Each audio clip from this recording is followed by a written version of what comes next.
한동훈 총괄위원장님은 지역유세를 다니시고 윤재옥 공동위원장님은 제주도의 4.3 행사 때문에 내려가셔서 부득이 제가 중앙선대위원회를 주재하게 되었습니다.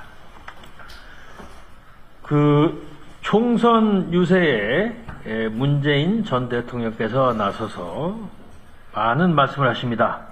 그런데 그 말씀이 국민들의 공분을 사고 있습니다. 70평생 이렇게 못하는 장군은 처음 본 것 같다. 제 귀를 의심했습니다. 단연코 문재인 전 대통령께서는 그런 말씀 하실 자격이 없습니다.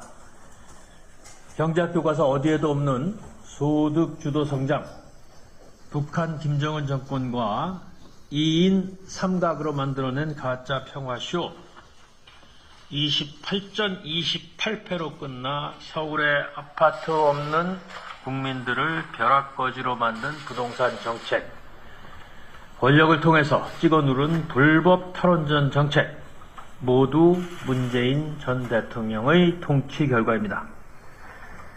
여러분이 잘 아시다시피 1948년 우리 대한민국 정부가 수립된 이후 문재인 정권 전까지 70년 동안 나라 빚은 680조였지만 집권 5년 말에 나라 빚을 400조를 들여서 1000조 이상의 나라 빚을 만든 그 정권이 문재인 정권입니다.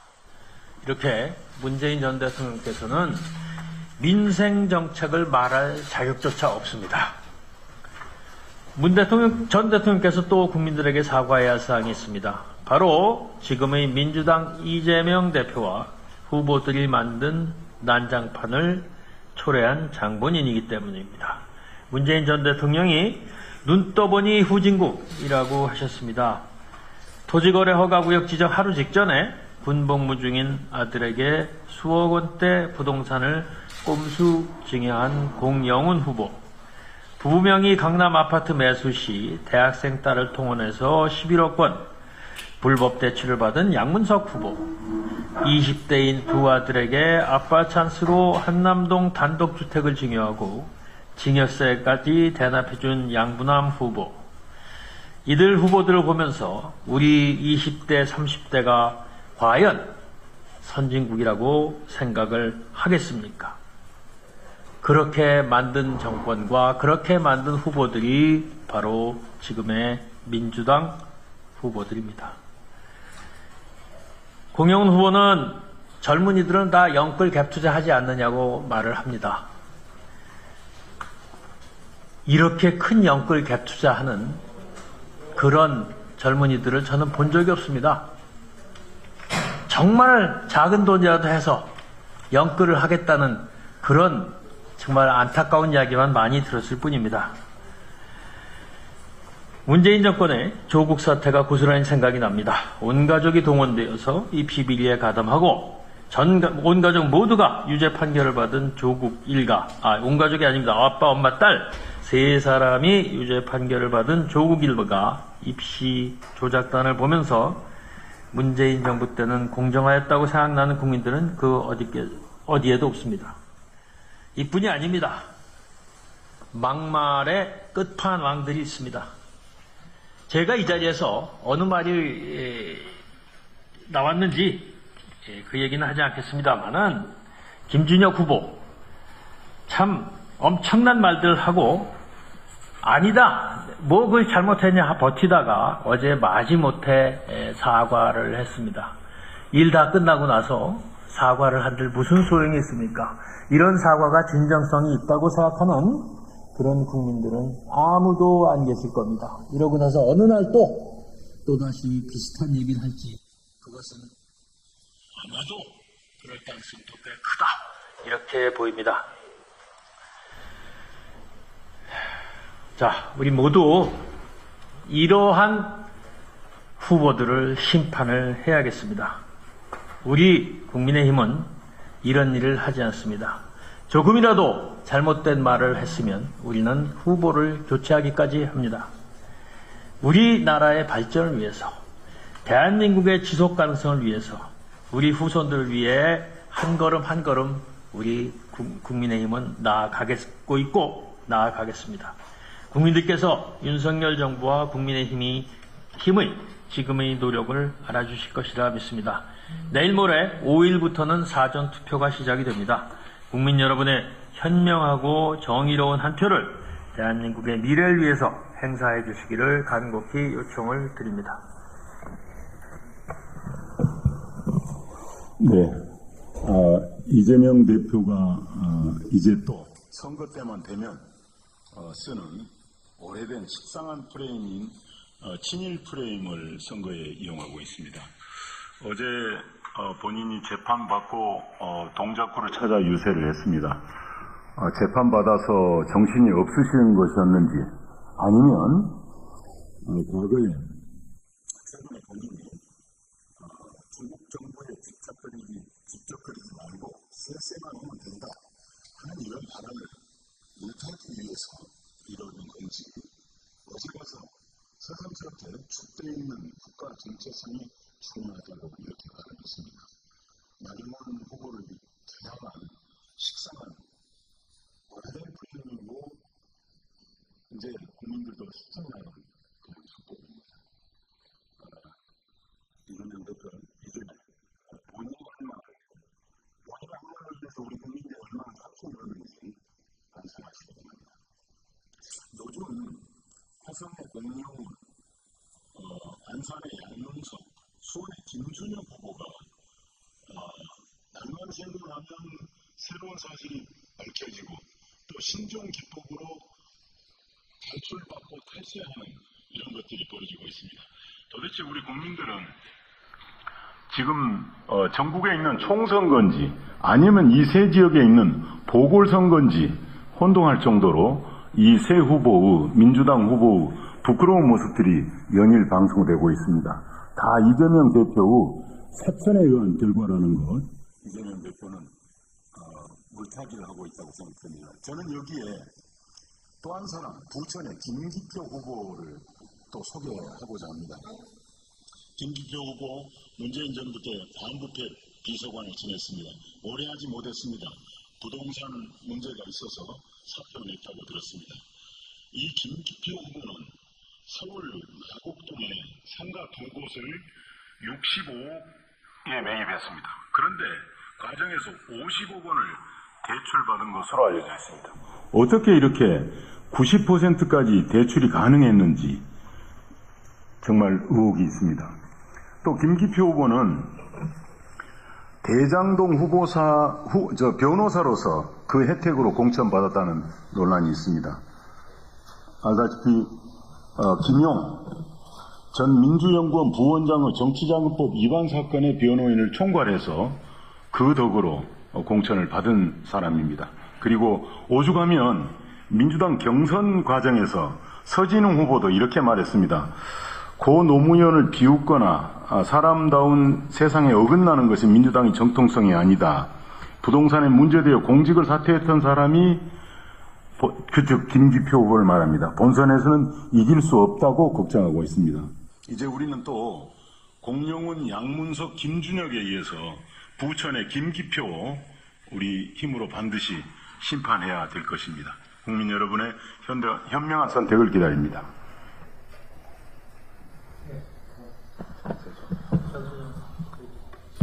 네, 안녕하세요. 장서정입니다. 저는 이번에도 무당층을 위해서 아주 간단한 투표를 하실 때 꼭 필요한 내용을 좀 전달드리고자 합니다. 제가 무당층 유권자 분들에게 호소하는 것은 단 하나입니다. 총선 이후에 국회가 어떻게 일을 할 수 있는가입니다. 이전에 여소야대의 형태의 국회를 보면 가장 크게 두드러진 문제는 바로 비효율성입니다. 즉, 배에 노를 젓는 사람들이 각자 다른 방식으로 노를 젓기 때문에 그 배는 산으로도 바다로도 가지 못하고 그냥 머물게만 되는 거죠. 만약에 이번에 이 총선 이후에 여전히 여소야대의 형태가 그대로 유지된다면 앞으로의 3년은 아마 일하지 않는 국회가 될 것이 분명합니다. 그것을 막기 위해서 무당친 여러분들은, 유권자분들은 실제로 국회가 어떻게 일을 하고자 하며 앞으로 어떤 일을 하고자 하는지를 잘 살펴보시고, 국민의힘이 그리고 현 정권이 지금처럼 금융소득세 보완이라던가 혹은 저출생에 대한 엄마 아빠를 위한 소득세, 그리고 학원비 면세 등의 여러 가지 실제 우리들이 잘 살아갈 수 있는 이런 정책 공약들을 살펴보시고 꼭 투표를 해주시기 바랍니다. 감사합니다. 위원장 제가 하겠습니다. 예, 종합상식 부실장 홍석준 의원입니다. 어제 이재명 대표는 재판에 나오면서 나경원 후보에 대해서 국가 간 국가정체성 운운하면서 근거 없는 허위 사실을 유포하고 있습니다. 이재명 대표가 같은 지역구에 냄비는 밟아야 제맛이라고 여성 비하를 했던 유삼영 후보를 도우려고 했던 말인지는 모르겠지만 중국에 무조건 쇄쇄하자는 이재명 대표가 해서는 안 될 말들을 지금 하고 있습니다. 어제 서울중앙지법의 대장동, 배임, 성남FC 뇌물사건 재판에 출석하고 나오면서 검찰 독재 정권이 원한 결과라고 검찰과 정부를 비판했습니다. 역대 제1당 대표가 총선 기간 중에 이렇게 법정을 들락날락하는 분이 있었습니까? 반성은커녕 검찰 탓을 하고 있습니다. 국민을 바보로 아는지 모르겠습니다. 이런 재판은 검찰이 하는 것이 아니라 법원이 사법부가 진행을 하고 있는 겁니다. 이러한 이재명 대표가 공천한 많은 후보들이 지금 국민들의 공분을 사고 있습니다. 노무현 대통령은 불량품이라 하고 대출 사기를 한 양문석 후보가 11억 대출은 업계 간행이라고 했지만 이것은 명백한 거짓말임이 드러났습니다. 또한 사업자 대출을 받을 때 이미 폐업한 사업자의 물품을 구입했다는 허위 서류가 제출되었다는 것이 지금 증명되고 있습니다. 수원정의 김준혁 대표는 박정희 대통령 일정 강직에 정신대 종군위안부를 상대로 섹스를 했다는 등 초대 이화여대 총장 김한란 총장인 일제강점기에는 종군위안부를 보내고 미군정 기간 동안에는 이화여대 학생들 미군 장교들에게 성상납했다는 등의 엄청난 어떤 막말을 통해서 유가족 이화여대 졸업생들 그리고 재학생들 그리고 여성 국민들의 분노를 사고 있습니다. 마지못해 김준혁 후보는 이제 와서 발언이 정제되지 못했다고 사과 아닌 사과를 했습니다. 과연 이러한 김준혁 후보의 말이 단순히 발언이 정제되지 못한 말입니까? 김준혁 후보는 한신대 역사학자 출신입니다. 그는 6.25 참전을 고마워하면 친미 사대주의자라고 뿌리 깊은 반미 좌파주의자임을 스스로 알리고 있습니다. 그런데 이러한 후보들에 대해서 민주당은 공천 취소를 하지 않고 버티고 있습니다. 이미 공천 취소를 한 세종갑의 이영선 후보와 이들의 차이점은 무엇이겠습니까? 단지 하나, 친명 후보이기 때문입니다. 김준혁 후보는 이재명 대표를 정조에 비유를 했고 양문석은 전해철을 제거했기 때문에 그렇습니다. 그러나 민주당이 이러한 후보들을 사퇴시키지 않으면 국민들이 반드시 민주당을 심판하실 것입니다. 3월 30일 수서동탄간 GTX A 노선이 개통되었습니다. 만성적인 수도권의 교통난을 해소하고 출퇴근을 불편을 상당 부분 해소할 것으로 기대하고 있습니다. 수도권 출퇴근 30분 시대를 개막을 했습니다. 이용자들도 호평 일색입니다. 이러한 GTX A 노선은 이명박 정부 2009년도에 예타가 통과되었고 2014년도 기본계획이 수립되었으며 2016년도에 착공이 되어서 드디어 3월 30일 그저께 이제 개통이 되었습니다. 이러한 것은 지도자가 결단을 내렸기 때문에 가능한 것입니다. 경부고속도로 그리고 노태우 대통령 때 인천공항, KTX 같은 국가 기관 인프라는 지도자가 미래를 어떻게 내다보느냐 하는 어떤 결과물일 것입니다. 그런데 지난 문재인 정부 때 민주당은 과연 문재인 정부 때 무엇을 했습니까? 이러한 대한민국 미래를 위한 국가 기관망의 새로운 어떤 건설과 어떤 준비는커녕 세계 초인류의 원전을 생매장을 했고 이것으로 인해서 막대한 지금 전기요금 인상은 지금 현재 온전히 국민들의 부담으로 들어오고 있습니다. 그리고 모든 정부가 다 했던 국민 연금 개혁은 포기를 했습니다. 그 반면에 400조 이상의 국가 부채를 증가시켰고, 또한 입법부에서는 민주당이 독재를 하면서 이미 판결된 가칭 김미정 하명법이라 불렸던 대북전단 금지법을 통해서 국가 정체성을 파괴했고, 그리고 소주성 정책과 중대재해법을 통해서 시장 경제를 파괴했으며 금수 완박을 통해서 사법 질서도 파괴했습니다. 이번 4.10 총선은 이렇게 대한민국과 국민을 위해 미래를 준비하는 정당이 과연 누구인지 심판하는 선거가 되어야 합니다. 네, 그간 제가 이 자리를 빌어서 여러 가지 재산 형성 과정 등에 대한 문제 제기를 했었는데요. 김준혁 후보께서 제 이름을 거론하면서 그 기자분들께 배포한 게 있더라고요. 간단히 말씀드리면 김준혁 후보가 농지법 위반 여부에 대한 해명 보도 자료라고 할까요? 그거 다 사실이더라도 농지법 위반입니다. 잘 읽어보시면 본인이 말씀한 그거 그대로 다 인정하더라도 농지법 위반입니다. 그리고 한번 사실 여부를 한번 체크해 봤는데요. 간단하게 좀 저희가 준비한 판넬로 보여드릴게요. 강릉시 주문진읍에 소재하는 농지입니다. 갑입니다. 논입니다. 지금 이와 같은 상태입니다. 예. 그리고 배우자 소유의 여주시 땅에 예, 죄송합니다. 예, 이게 혹시 모르니까 정확히 한번 해보겠습니다.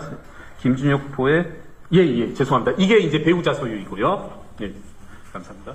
이게 지금 김준혁 후보가 가지고 있는 땅입니다. 예.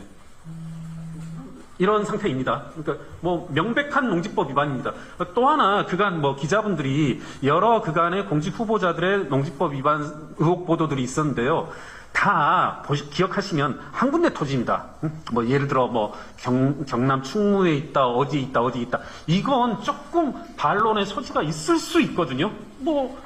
본인이 주말에 가서 경작을 한다 할 수 있는데, 이분은 강릉, 여주, 또 상속받은 토지도 합하면 천안도 있어요. 이건 불가능합니다.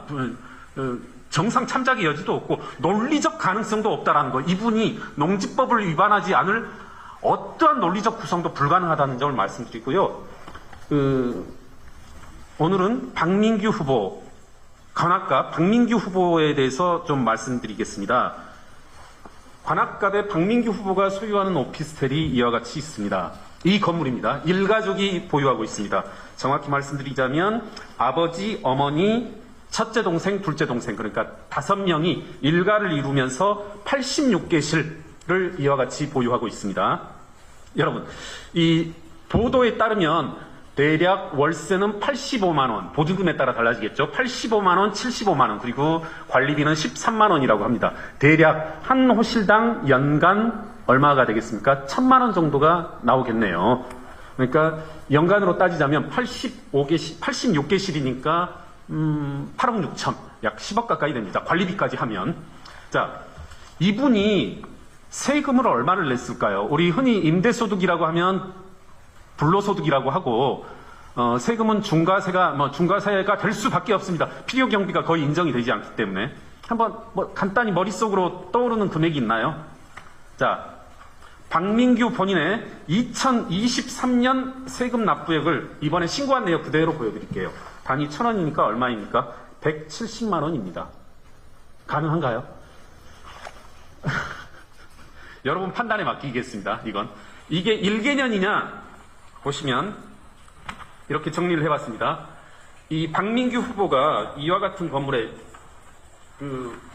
봉천동 가면 이와 같은 건물 오피스텔 많습니다. 제 처남도 이런데 살아서 저도 이제 자주 놀러 가고 했었는데, 자, 6층 전체를 11개실을 보유하고 계시는데 세금을 2023년도에 170만 원, 22년 460, 2021년 160, 20년 110만 원, 19년 720. 아마 이분이 서울대 BK 조교수 근무도 하셨고 이런 여러 가지 근무도 있을 테니까 근로소득세도 있을 거고, 또 하나는요, 이분이 저기 어디입니까? 좀 정확하게 하기 위해서 당진에도 건물을 보유하고 있습니다. 거기에서 당연히 임대소득 나오겠죠.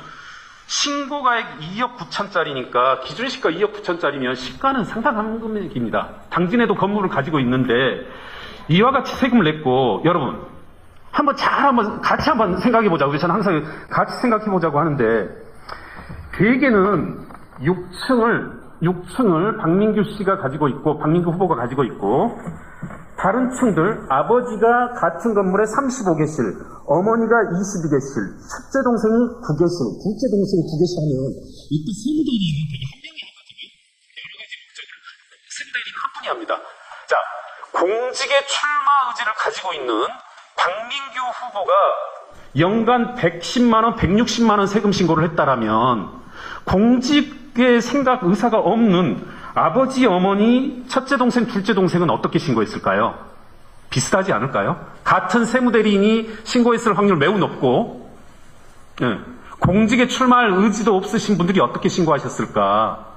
이게 가능한 일입니까? 저는 좀 매우 분노스럽거든요.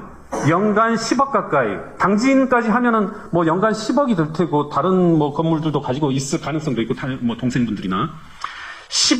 연간 10억에 육박하는 박민규 후보 한 명만 따진다라면 연간 1억에 상당하는 임대 수입이 발생하는데 세금 100만 원, 이거 너무하지 않습니까? 저는 4월 1일 법인세 신고를 끝내고 어제부터 본격적으로 민주당 후보들의 재산신고 내역을 보고 있는데요. 제 느낌은 이렇습니다. 여러 차례 비슷한 말씀을 드렸습니다만, 우리 흔히 그런 말 하잖아요. 홍수에 쓰레기 버린다고. 정말 그런 느낌이 듭니다. 공직에 출마해선 안 되고 출마 준비도 안 되신 김준혁 후보, 이상식 후보, 박민규 후보, 이런 분들 제 시각으로는 출마할 마음도 없었을 분들이신데, 반명 후보를 죽이기 위한 목적의 사천자들, 그리고 이분들 입장에선 양문석도 나가는데, 이상식도 나가는데, 양부남도 나가는데 나도 갈 수 있겠다. 홍수인데 나라도 갖다 버리자. 이런 시각인 것 같습니다. 다음 금요일에도 좀 내실 있게 여러 명의 후보들을 좀 검증하겠습니다. 감사합니다.